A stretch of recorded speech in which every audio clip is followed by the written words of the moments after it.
A enorme taça do Estádio Azteca, 2.240 metros acima do nível do mar.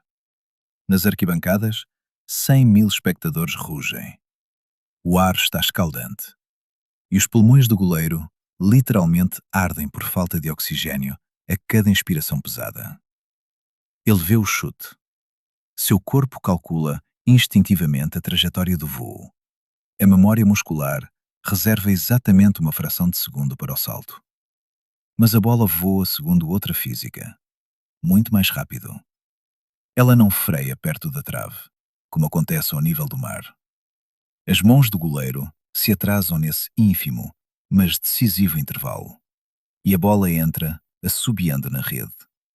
O ar rarefeito da montanha, que sufoca os pulmões dos jogadores de linha em disparada, transforma ao mesmo tempo a bola de couro num projétil incontrolável, voando numa trajetória retificada, plana. Na Copa do Mundo de 2026, a altitude se tornará um invisível, implacável 13º jogador, que obrigará os treinadores a reescrever completamente as leis da tática do futebol. Se você também quer saber, porque no altiplano mexicano até os melhores jogadores do planeta perderão a consciência em pleno campo, apoie nosso filme com um like e inscreva-se no canal. Os likes de vocês são o único combustível para nossas investigações independentes. E a seguir, a história fica ainda mais assustadora. Vamos analisar o que acontece com uma bola de futebol comum em diferentes altitudes. Ao nível do mar, a bola vive num ambiente aéreo denso, viscoso.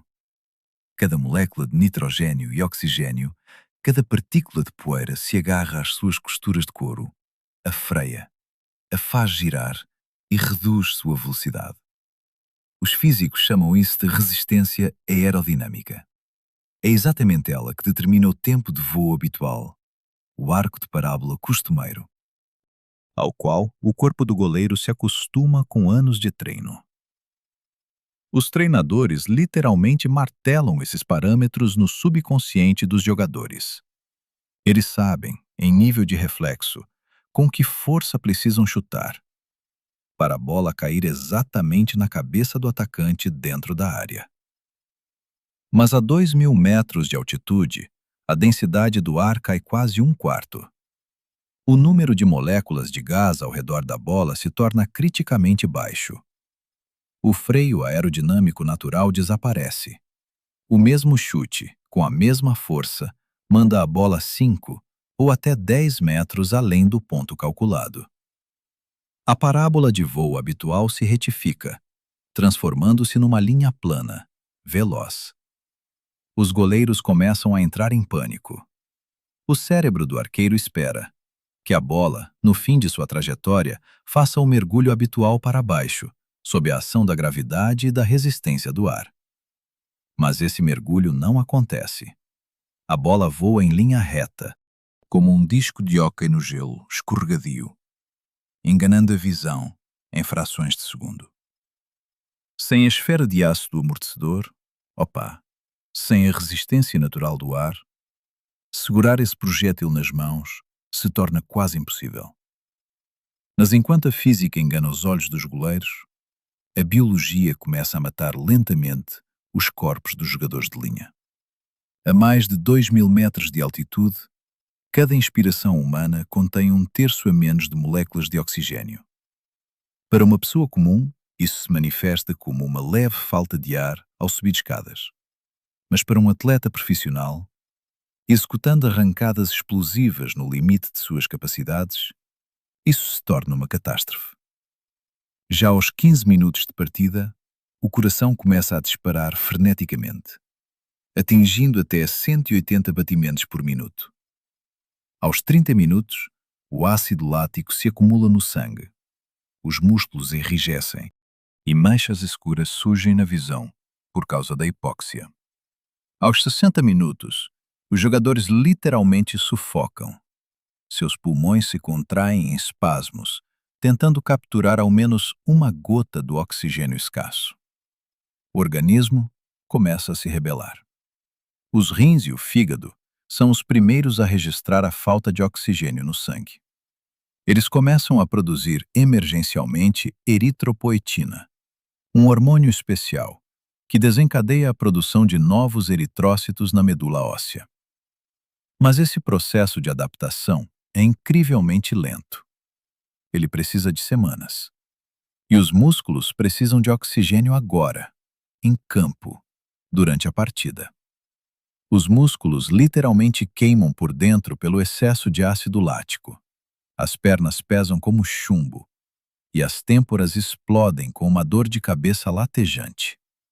Surge a náusea, uma forte dor de cabeça e sintomas do mal da montanha, capazes de mandar um atleta preparado para a cama de hospital um dia antes do jogo.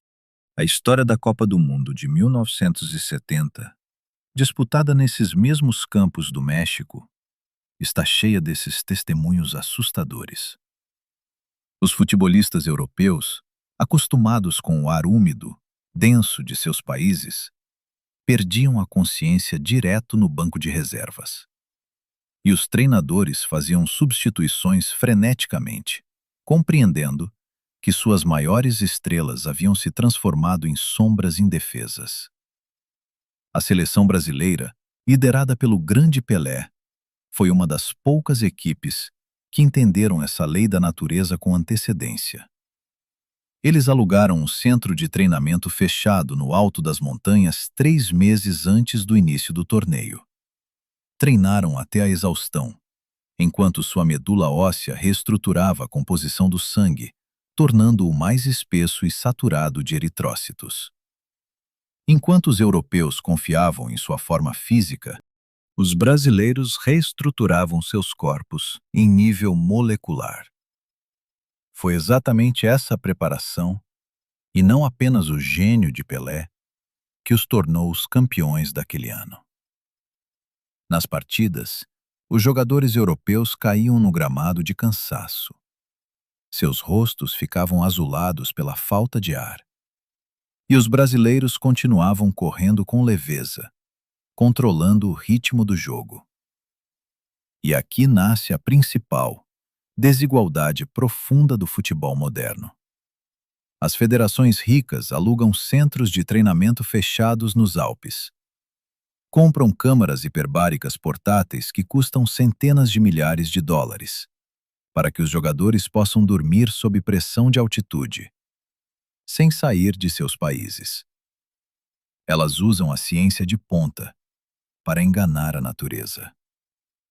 E as seleções pobres estão privadas dessas tecnologias.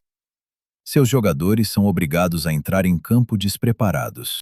E para eles, a altitude se torna um carrasco invisível, implacável, que golpeia os pulmões e o coração desde o primeiro minuto de jogo.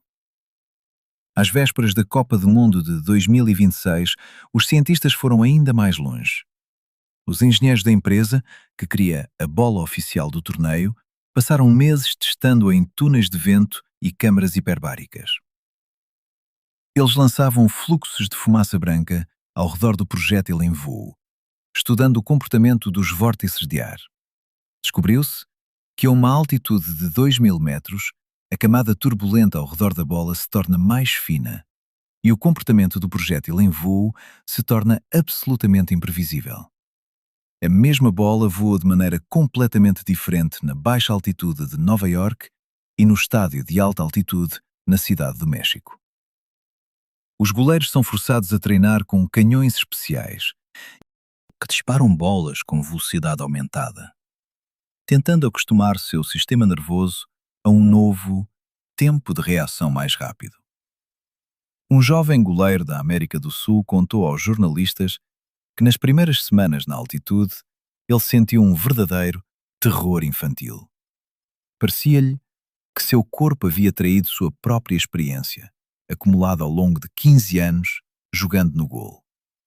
A bola voava em sua direção e suas mãos subiam tarde demais, como que congeladas em uma gelatina invisível.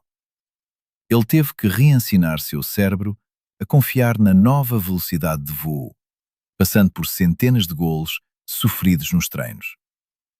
Os estádios de altitude nos lembram de uma verdade importante, porém esquecida. Até o mais habitual movimento do nosso corpo, levado ao automatismo, depende do ambiente invisível ao nosso redor, do ar que nunca percebemos até que ele mude. Basta alterar a densidade da atmosfera em um quarto e todo o sistema de relações entre o homem, a bola e o campo se quebra e se reestrutura do zero. Aquilo que consideramos leis inabaláveis do jogo acaba sendo apenas uma consequência das condições nas quais estamos acostumados a viver. E enquanto milhões de torcedores acompanharão os golos bonitos nas telas, em algum lugar, nos centros de treinamento, os jogadores estarão passando pelo inferno da aclimatação, forçando seus corpos a se acostumar com a nova vida mais rápida da bola no ar rarefeito. Às vezes, o som mais alto é o silêncio que nos obrigam a calar. Até a próxima.